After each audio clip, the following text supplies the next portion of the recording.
Hello বন্ধুরা, কেমন আছো?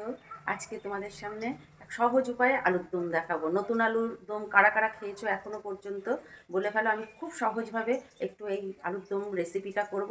দেখে নাও কেমনভাবে আমি আলুর দমটা করছি। চলো। আলুগুলো ছোট আলু ছাড়িয়ে কেটে নিয়েছি, দুফালি করে নিয়েছি, দিয়ে একটু গরম জলে ভাপ দিয়ে নিয়েছি, কারণ ঠান্ডা হলে শক্ত হয়ে যায়। সেই জন্য আমি গরম জলে একটু সেদ্ধ করে নিয়েছি। নিয়ে তেলে গরম মশলা, গোটা গরম মশলা, জিরে দিয়ে এই আলুগুলো ভেজে নিলাম।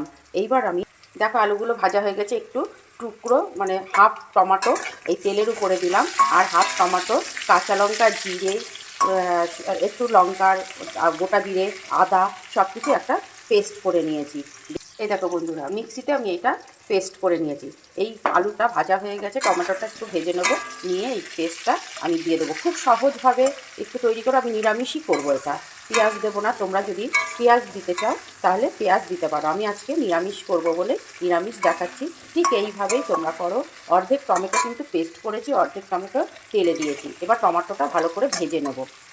দেখো বন্ধুরা, আমার টমেটো আলু সব ভাজা হয়ে গেছে। এবার এই পেস্ট মশলাটা দিয়ে দিলাম।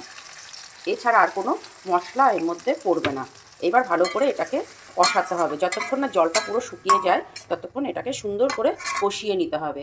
সবজি বা তরকারি যে কোনো রান্না কষানোর উপরেই সব কিছু নির্ভর করে।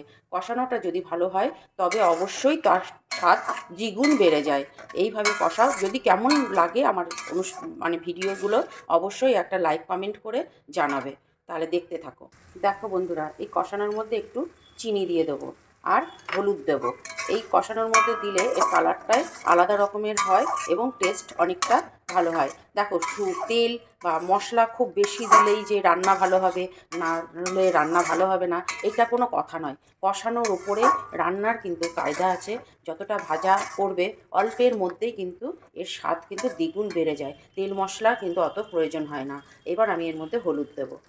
দেখো, হলুদ আমি দিয়ে দিচ্ছি একদম অন্য রকমভাবে। যেভাবে করার সেইভাবে না করে একটু অন্যভাবে করছি। এইভাবে একবার করে দেখো, কত সুন্দর টেস্টি হবে এবং সুন্দর খেতে লাগবে এই আলুর দম। শীতকালের আলুর দম, শীতকালে সবজি খেয়ে যা মজা, অন্য সময় কিন্তু সেই মজাটা তোমরা পাবে না।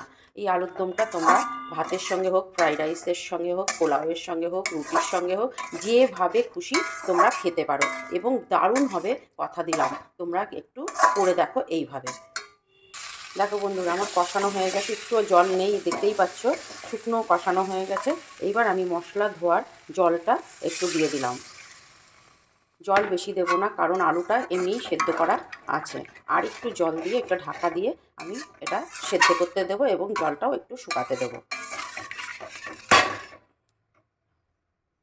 দেখো বন্ধুরা, আমার আলুর দম হয়ে গেছে। একটু ঝোল শুকালে আমি নামিয়ে ফেলছি। কেমন লাগলো অবশ্যই জানিও কিন্তু। তাহলে নামিয়ে ফেলছি। চলো। দেখো বন্ধুরা, আমার আলুর দম হয়ে গেছে, দারুণ টেস্টি হয়েছে। তোমরা একবার করে দেখো। তাহলে চলি, নেক্সট ভিডিও নিয়ে আসছি তোমাদের সামনে। টাটা।